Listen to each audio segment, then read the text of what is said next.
Okay, so when we talk about hearing, hearing and equilibrium are the two topics which usually are taken simultaneously by the same person, or it may be different teachers. But the main thing here to understand is that the anatomical substrates are very close. Cochlea और जो equilibrium के लिए जो semi circular canals वगैरह है वो बहुत ही close होते हैं। जैसे आप इस डायग्राम में देख सकते हो, ये कॉकलिया है और ये यहाँ पे है ये सेमी सर्कुलर कैनाल्स यूट्रिकल सेक्यूल। तो अभी चार चार लेक्चर के अराउंड हम ये कॉकलिया पे फोकस करेंगे, हियरिंग वाले पे। सेमी सर्कुलर कैनाल्स और इक्विलिब्रियम वाला वो अलग टॉपिक है, तो वो इसके बाद हम डिस्कस करेंगे। So the relevant anatomy, as you all already know, is nothing complicated. So this is the external ear, here up till here. This is the middle ear and this is the inner ear.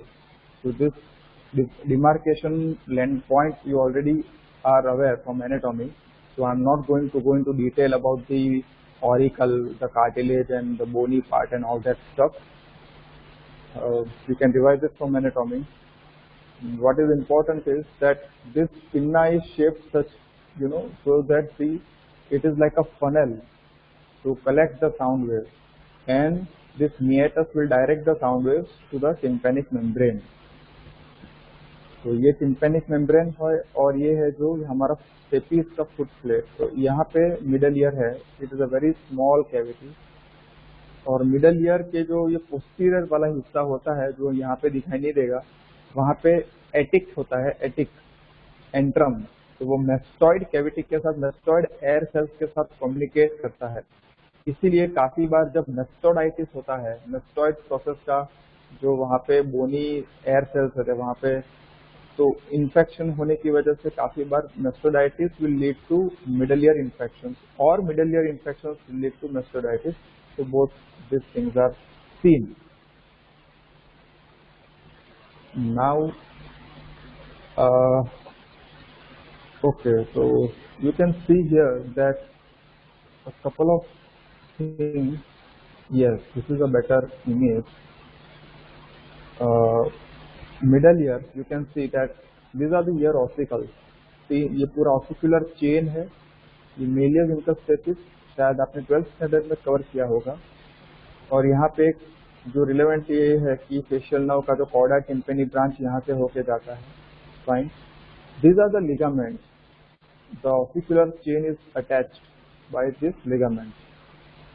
And the two things which I wanted to show you is this tensor tympani muscle and stapedius. यहाँ पे stapedius का केवल थोड़ा सा हिस्सा दिख रहा है। Okay, this is a better image. Okay, you can see that here this chorda tympani nerve is passing, and here you can see this is the tensor tympani and this is the stapedius. Well, can anyone tell me what are the function of these two muscles? Tensor tympani और stapedius का function क्या होता है? What is the function?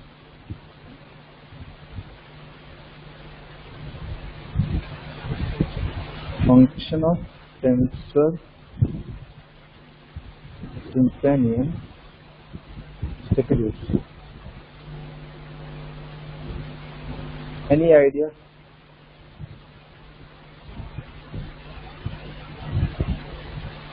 Protection of ear from loud noise. That's great. Yes, protection of ear from loud noise. So you should know the how that occurs. So basically, this muscle contracts this way and this contracts this way. So this entire becomes very rigid. Ossicular chain becomes very rigid. तो ये इसको इस तरफ खींचेगा तो medially, and this will stapedius will pull laterally. So this all gets approximated very firmly. So this becomes very rigid, and it will not, like loud noise. We won't be able to vibrate this ossicular chain to a very great degree. Fine. Then yes, I am straightforwardly jumping to the gross anatomy of the inner ear. Middle ear के एक दो function है वो मैं अभी करवाऊंगा, लेकिन सबसे पहले ये इनर ईयर का मैं थोड़ा डिस्कस कर लूँ। So this is the bony labyrinth. Labyrinth means anything which is of underground tunnels होते हैं या डक्ट्स होते हैं, उसको लेबिरिंथ बोलते हैं। रोम और ग्रीक एम्पायर जब होते बिल्ड किए थे तो उनमें अंडरग्राउंड काफी सारे टनल्स वगैरह बनाए थे, उनको लेबिरिंथ बोलते हैं। तो ये बोनी लेबिरिंथ है, ये जो पूरा बाहरी हिस्सा है वो बोनी लेबिरिंथ है, और अंदर जो ये लाइट पिंक है और यहाँ पे ये ऑरेंज है, इसको मेम्ब्रेनस लेबिरिंथ बोलते हैं। तो कॉक्लिया की बात करते तो उसको कॉक्लियर डक्ट भी बोलते हैं। This is cochlear duct. This is endolymphatic sac. ये थोड़ा बहुत ये प्रेशर रेगुलेट करता है इन दोनों के बीच, जो अंदर फ्लूइड होता है वो। तो first of all just understand that there is a bony tunnel, और बोनी टनल के अंदर पेरिलिम्फ है, और उस बोनी टनल के अंदर जो पेरिलिम्फ है उसमें एक मेम्ब्रेनस कैविटी, एक मेम्ब्रेनस पूरा स्ट्रक्चर है, क्लोज्ड स्ट्रक्चर, वो अंदर फ्लोट होते रहता है। एक मेम्ब्रेनस स्ट्रक्चर जो क्लोज है वो फ्लोट होते रहता है।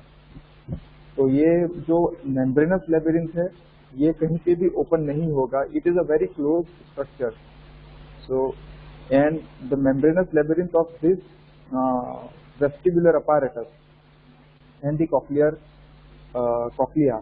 उनका जो मेम्ब्रेनस लेबिरिंथ यहाँ पे दोनों जुड़ जाता है और यहाँ पे एंडोलिम्फेटिक सैक होता है।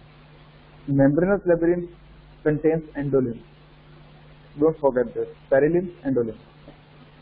अनदर थिंग कि यहाँ पे एक 3 डायमेंशनली आपको इमेजिन करना होगा कि कॉक्लिया और ये वेस्टिबुलर apparatus के बीच में एक कॉमन पॉइंट है कि जहाँ पे वेस्टिबुलर apparatus और कॉक्लिया दोनों एक काइंड ऑफ यहाँ पे जुड़े हुए हैं, और यहाँ पे ही ये यूट्रिकल सैक्यूल होता है। तो जहाँ पे ये जुड़ा हुआ होता है उसी के वो जो बोनी जो पार्ट है वहाँ पे बाहर है जो ओवल विंडो है। This is oval window and this is round window. Oval window के ऊपर अपोज होता है स्टेपीज फुट प्लेट। तो Oval window, same diagram you can see, ये जो ओवल विंडो है यहाँ पे स्टेपीज का फुट प्लेट होता है, और ये जो यहाँ पे मेलियस, इंकस और स्टेपीज, तो स्टेपीज जब यहाँ पे ऐसे वाइब्रेट होगा तभी वो वाइब्रेशन पेरिलिम्फ में वो जनरेट करेगा, और वही वाइब्रेशंस आप देख सकते हो arrows, these vibrations will move, they will move and हेलिकोट्रेमा फिर यहाँ से बाहर आएंगे। हेलिकोट्रेमा क्या है वो सब मैं आपको बताता हूँ। तो this is oval window, don't forget, and this is round window. Oval window पे स्टेपीज का फुटप्रिंट होता है। तो a magnified view, what is important is that कि जो साउंड के जो वाइब्रेशंस होते हैं वो टिम्पेनिक मेम्ब्रेन पे फॉल करेंगे। टिम्पेनिक मेम्ब्रेन से मेलियस, इंकस, स्टेपीज ऐसा ट्रांसमिट होगा साउंड वेव, और स्टेपीज से जब गिरेंगे तब स्टेपीज का जो अटैचमेंट है यहाँ पे एक एन्युलर रिंग है, मतलब कि यहाँ पे स्टेपीज जो है लूजली अटैच्ड है।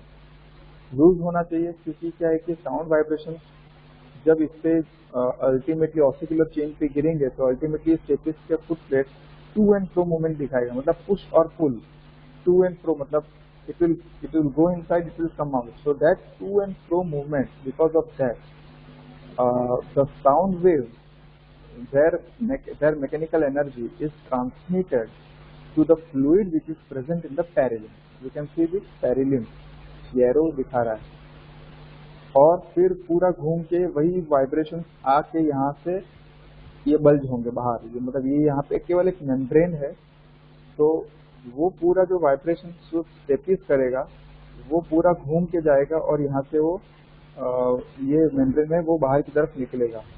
It is round window. I will show you lot of videos today. I have found very good animated videos on YouTube. I will show them subsequently. First of all, just let us focus here. Okay, so there is some function, ये middle ear के 2 function होते हैं। सबसे पहला तो जो आपने बताया कि ये जो टेंसर टिम्पेनी और स्टेपेडियस कॉन्ट्रैक्ट करके जो लाउड साउंड का जो परसेप्शन है वो कम कर देंगे ताकि वो डैमेज नहीं हो ऑसिकुलर चेन और that doesn't get damage. That is one thing. What is the next thing? The next thing is impedance matching, which examiners love to ask. And see, at every point throughout the course of whatever topics I have taught, I have on and off said such things that this is very important. Viva point of view, this is often asked. तो वो points तो आपको miss नहीं करने हैं. ये जहाँ जहाँ पे भी इम्पोर्टेंट था मैंने आपको बताया है.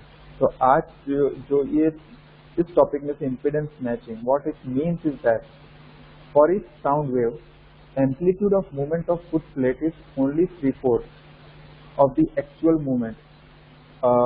Okay, so how to interpret this thing? Okay, let me just show you what it happens. See, यहाँ पे है टिम्पैनिक मेम्ब्रेन और ये मेलियस है और यहाँ पे स्टेपीज है. तो साउंड वेव जब आके यहाँ पे गिरेगी तो ये जो पूरा इसका टिम्पैनिक मेम्ब्रेन का सरफेस एरिया आप देख लो और स्टेपीज का फुट प्लेट का सरफेस एरिया देख लो. तो there is a 17-fold difference, मतलब कि 17 गुना वो कम है स्टेपीज का सरफेस एरिया, पहली चीज. और दूसरा ये कि ये जो पूरा जो ये चेन है, तो what happens is that basically there is one principle that. Okay, first let answer me. Sound waves travel faster in which medium? Solid, liquid or gas? Sound waves travel faster in which medium?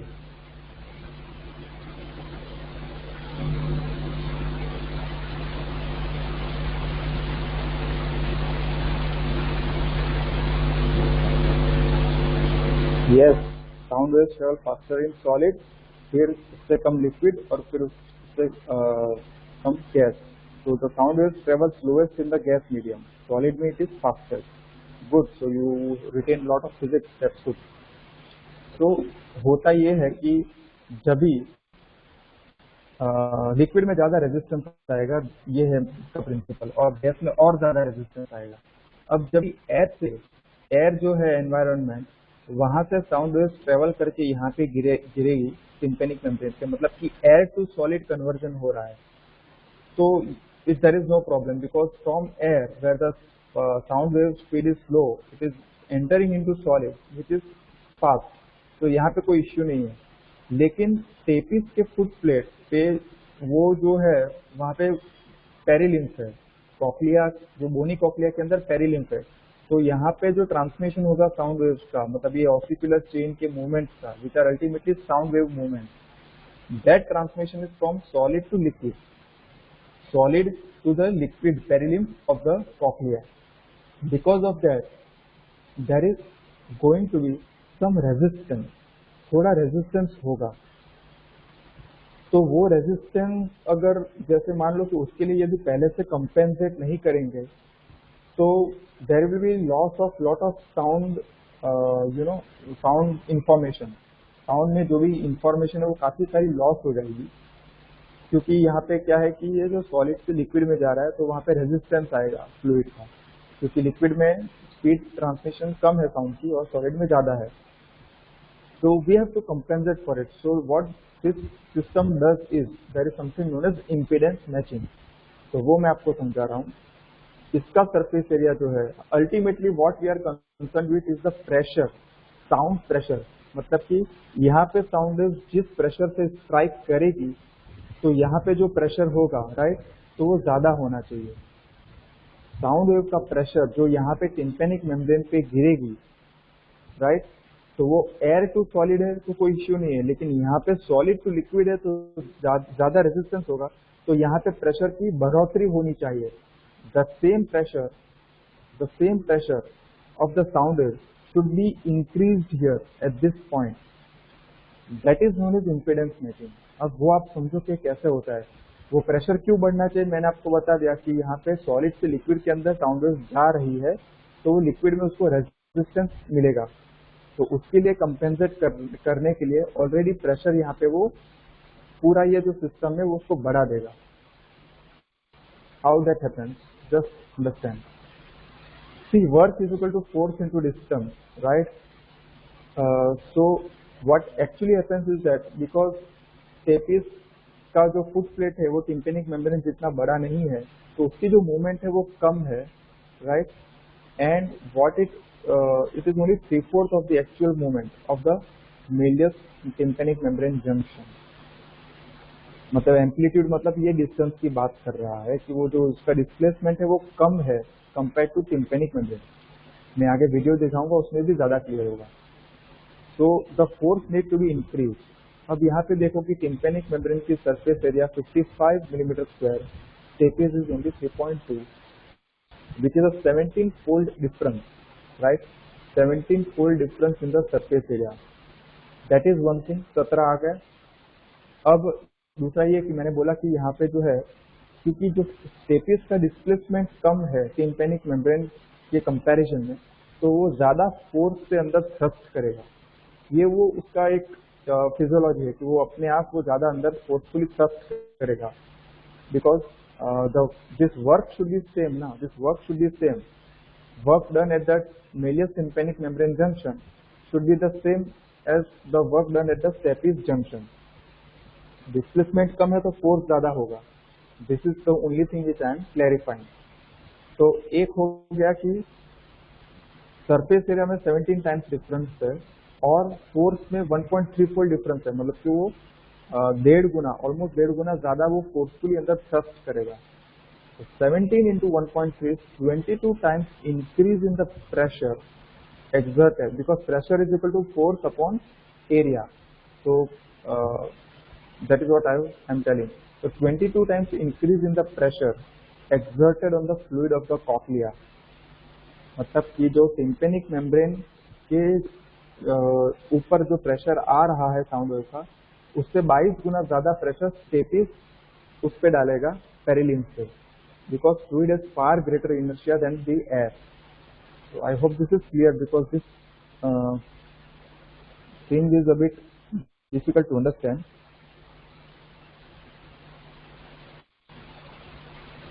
Just reply me if this is clear.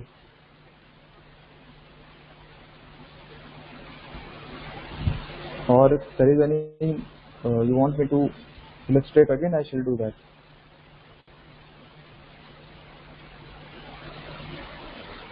Okay, so I shall repeat it. Fine. Now, see, what I want you to understand is that, let me bring you to this diagram. यहाँ पे जो है tympanic membrane है, यहाँ पे Méliès है.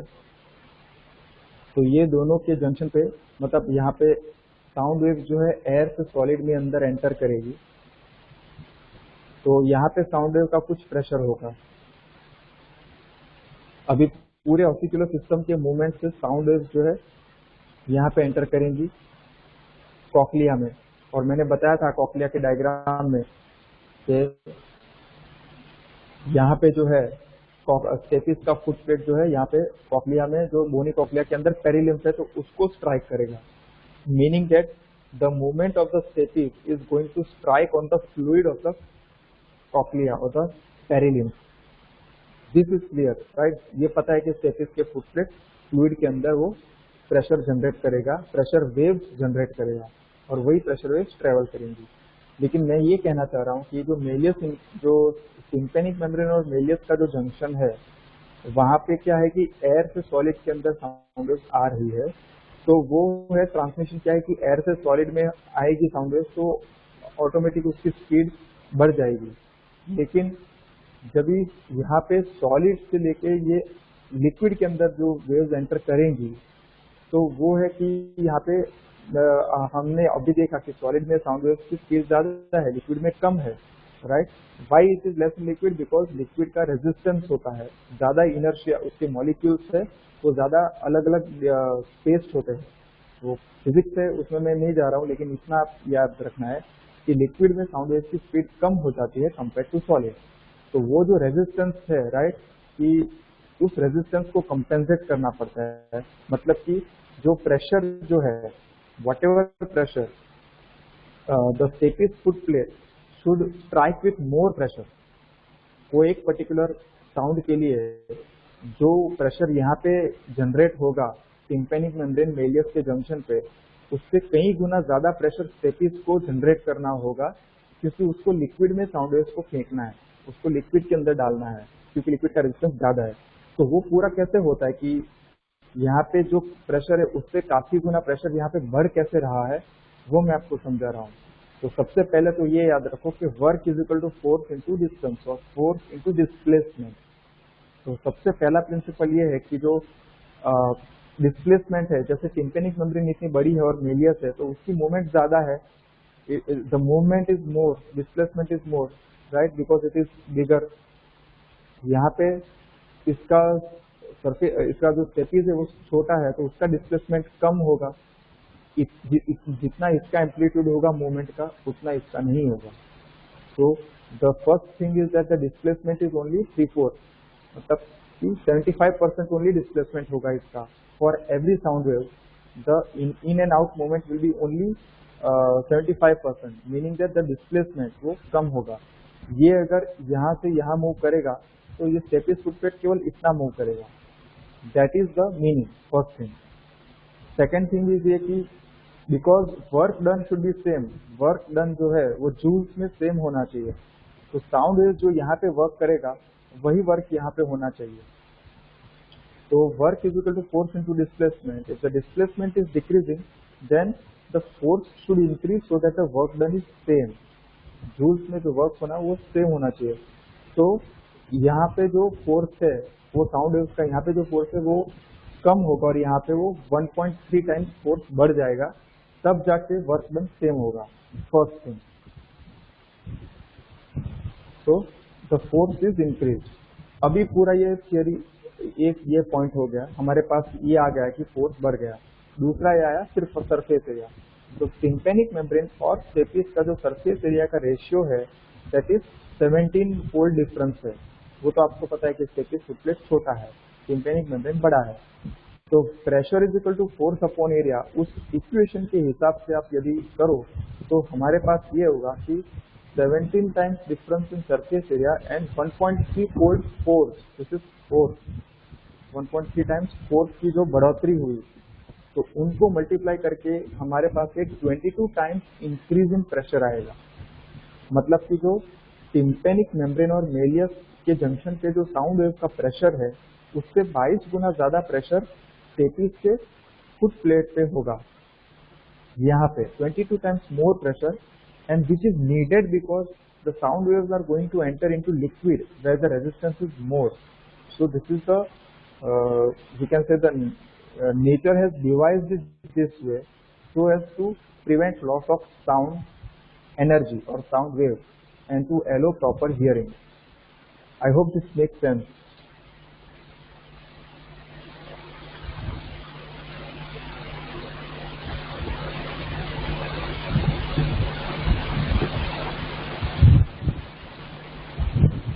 Okay, so wonderful. तो because सी ये जो इम्पीडेंस मैचिंग है वो पूरा आता है आपको वाइवा में पूछेंगे व्हाट इज इम्पीडेंस मैचिंग, तब ये सारा इतना डिटेल में समझाने मत जाना।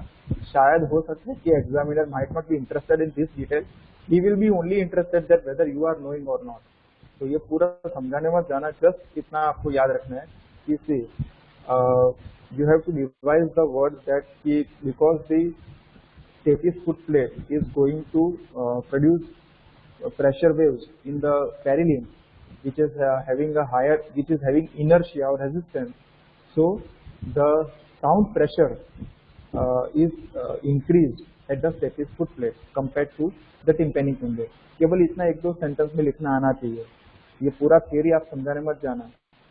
so impedance matching, this is important।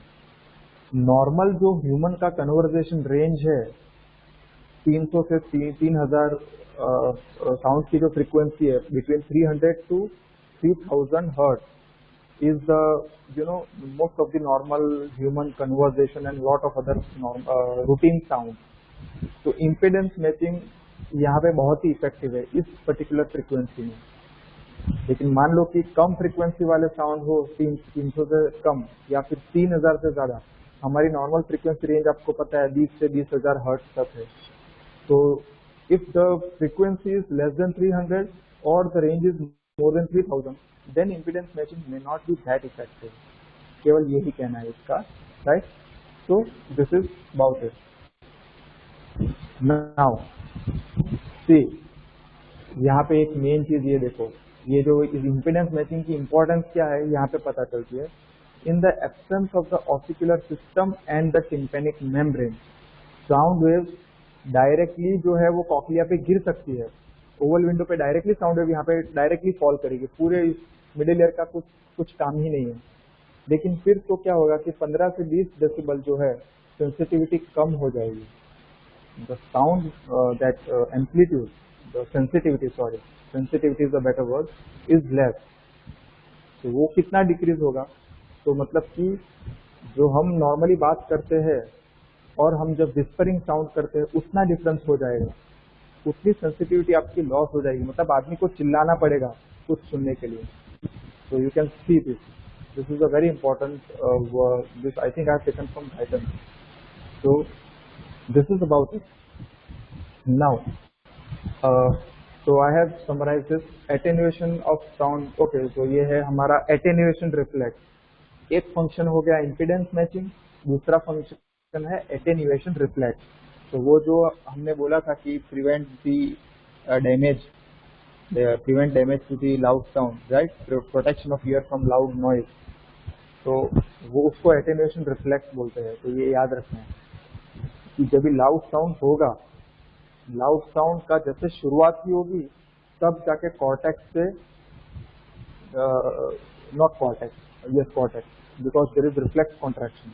तो मिडल ईयर के जो मसल्स है उसके कॉन्ट्रैक्शन की वजह से ऑसिकुलर सिस्टम रिजिड हो जाएगा जैसे मैंने बताया, और वाइब्रेशन जो है मतलब कि वो पूरा ऑसिकुलर सिस्टम साउंड वेव्स को रिस्पॉन्ड करता है. साउंड वेव्स की उस पर जब गिरती है तब वो वाइब्रेट होता है, तो वो वाइब्रेशन कम हो जाएगा उसमें. Low, especially low frequency. See, usually there is a theory that if the sound waves are having low frequency, then mostly they will have a high amplitude. And if the sound waves have a high frequency, then mostly they will have a low amplitude. For example, आमतौर का एक example आपको देता हूँ. Girls की जो voice होती है, the female voice is what frequency? High frequency or low frequency? Yes, class. Female voice is high frequency or low frequency?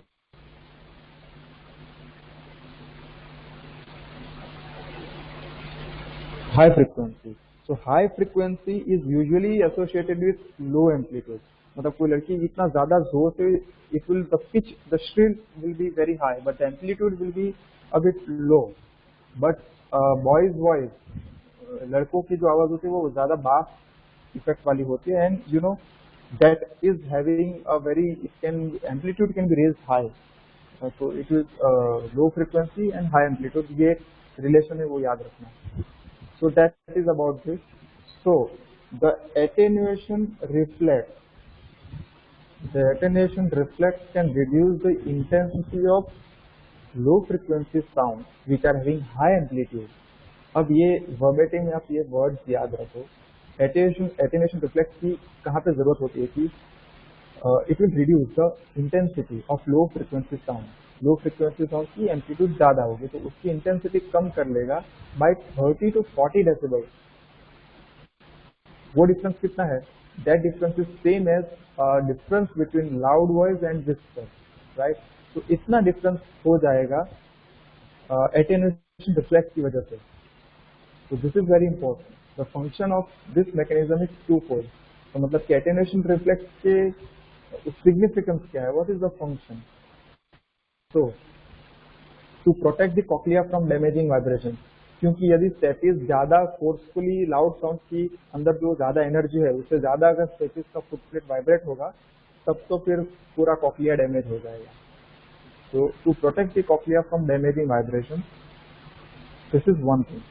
Second thing कि many times we are in such environment कि जहाँ पे बहुत सारे frequencies के sound mix है, low frequency, mid frequency, high frequency.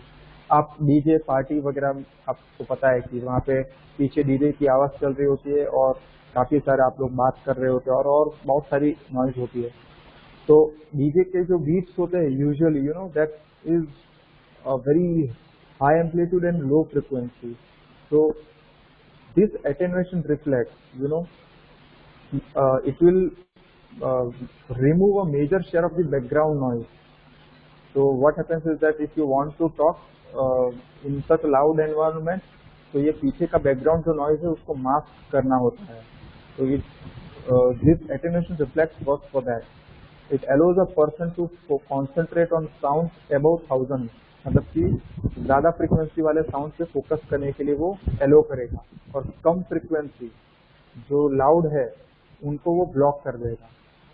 Because हमारा जो रूटीन आमतौर पे जो कम्युनिकेशन है वो इससे ज़्यादा फ्रीक्वेंसी पे हो रहा है, और it is in that mid range frequency. So this is the function of hello. Okay, am I audible now, class?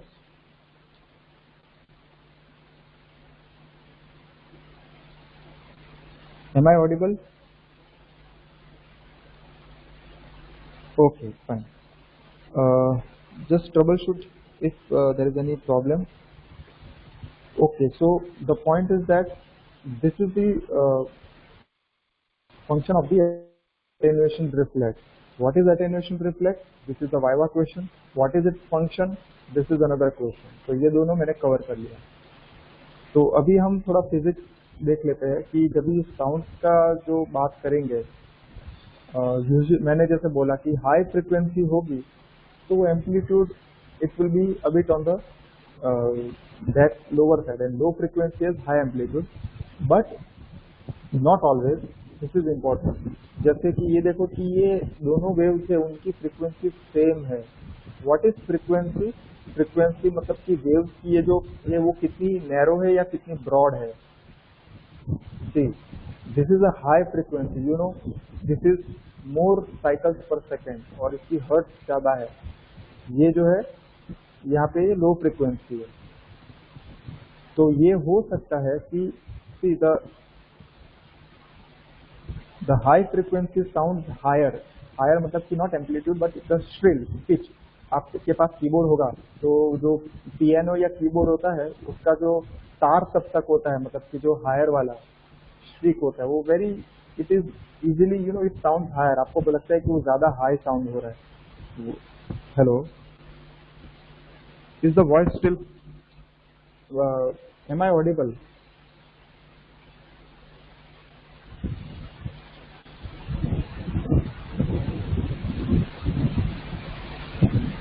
Is the voice still cutting?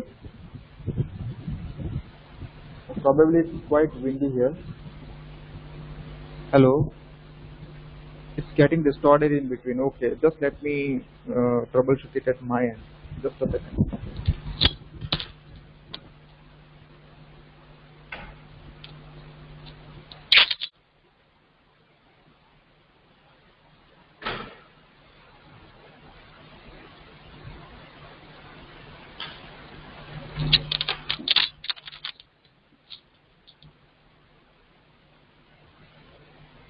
Okay, am I audible now, class?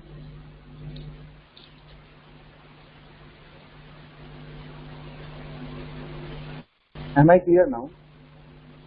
Okay, so it's quite windy here, and maybe that was the reason I kept the windows open. Fine.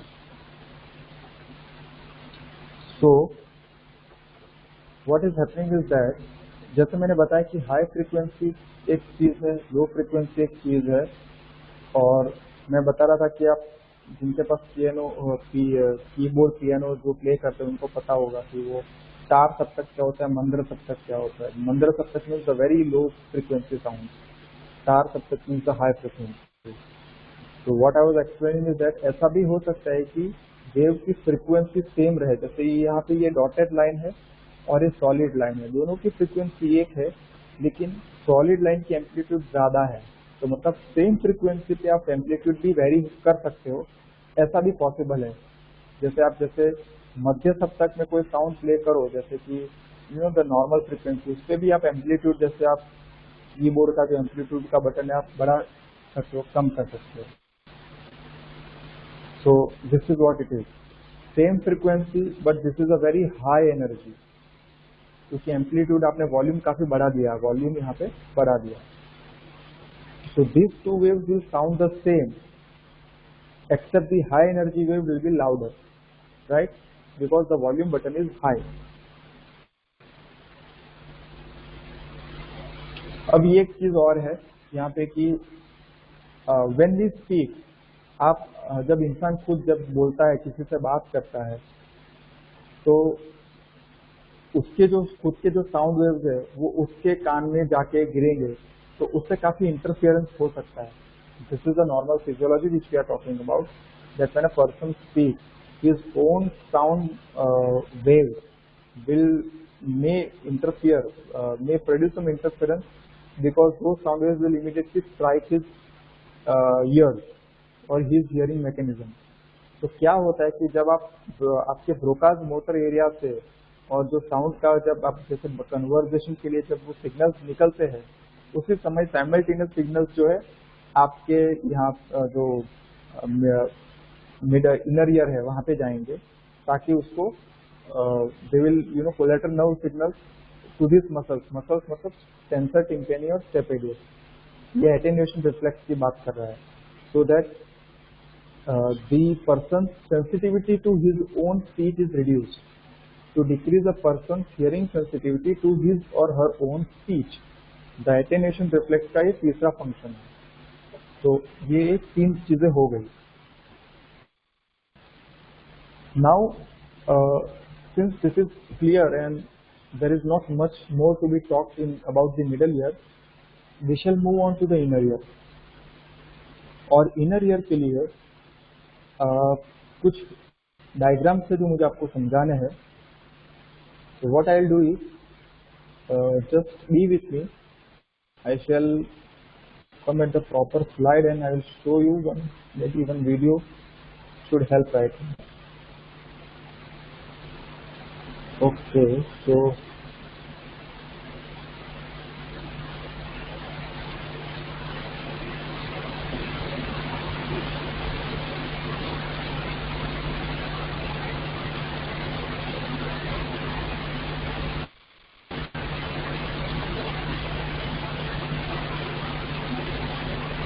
okay, is the video visible?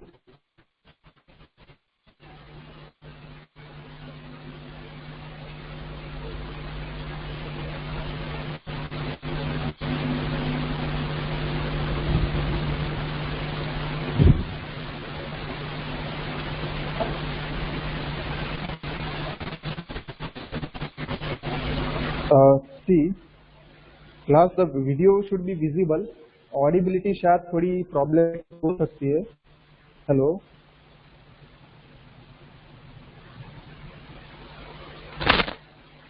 Just a second. I am not speaking, मैं अभी बात नहीं कर रहा हूँ, मैं सिर्फ video दिखा रहा हूँ. तो वीडियो भी रुक रुक के मैंने अभी पॉज किया है. I have paused it. Hello, I have paused it.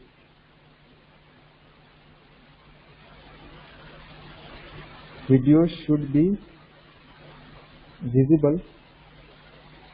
Audio may be problematic.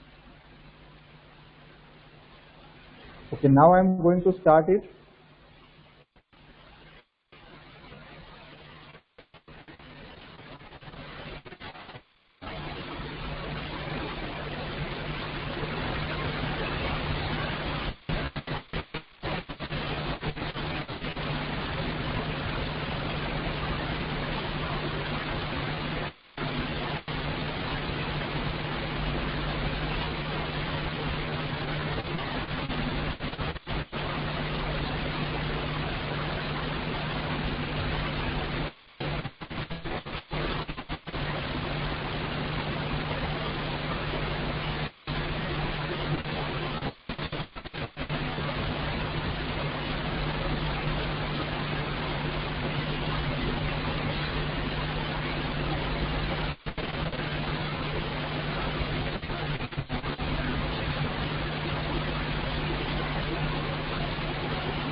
Okay, I'm replaying it.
So class, I have lot of videos to show you. So don't worry, I will make this clear because this is what today's lecture is all about. So I'll just show you another video, which is this one.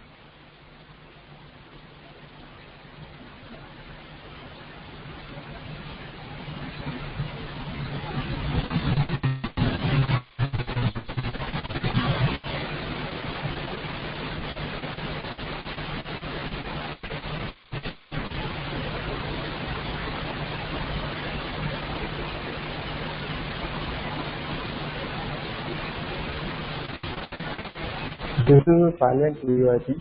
There's only one thing is there.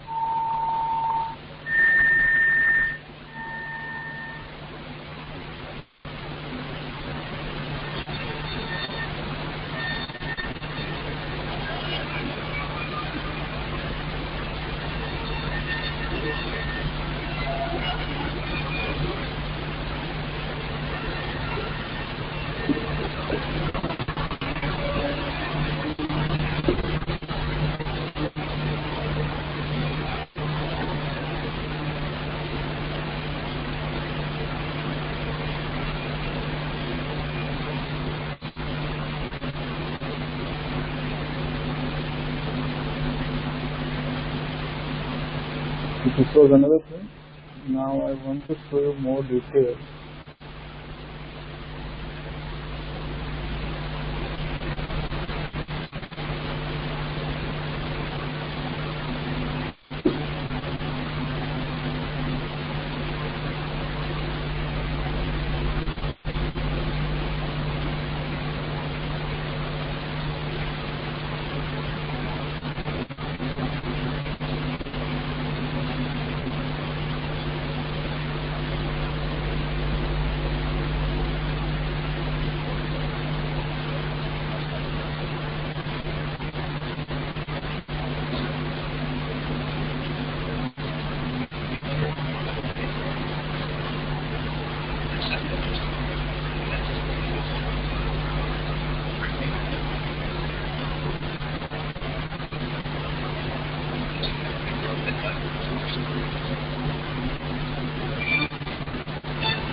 So class, I hope most of you must be able to see this video. I will share the link to all of these videos, and one of your colleagues have also shared the link.